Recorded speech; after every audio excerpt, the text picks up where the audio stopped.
He came into my life so quietly that I didn't even realize at first how much everything was about to change. A tiny, shaking body, a confused little face, and no one in the world he could call his own.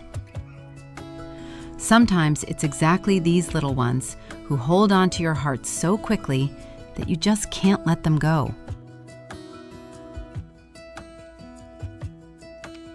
When they brought him to the shelter, he looked like the world had already disappointed him far too many times. He had lived in terrible conditions, and you could see it in the way he tried to hide in the corner, not trusting anyone. He was scared, lonely, and completely lost. Shelters are overwhelming places for animals like him, loud, unfamiliar, filled with strange smells, and honestly, really frightening. I took him home as a foster simply because I couldn't stand the thought of him spending even one night in all that noise. But the moment he walked into my house, it became clear he wasn't just a temporary guest. He attached himself to me like he'd been waiting his whole life for a person to call his own.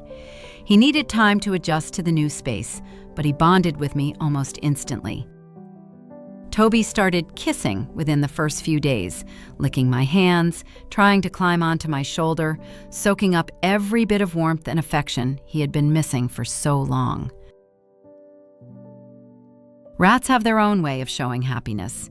There's brooksing, when they gently grind their teeth, and boggling, when their eyes move or slightly pop from the joy. It sounds strange, but it's basically their version of a cat's purr. And Tobi does it almost every day now. It means he feels safe, relaxed, and happy. He learned the litter box incredibly fast. Such a smart little guy. He's about 1.5 years now, which already makes him an adult for a rat. They usually live around 2 years, sometimes a bit more. He does have some health issues, arthritis, early signs of kidney disease. He's on pain medication, and I watch his condition very closely. I'm a vet tech, and that helps me notice things others might overlook. With rats, it's crucial. They're prey animals, and they hide their weakness even when they're hurting.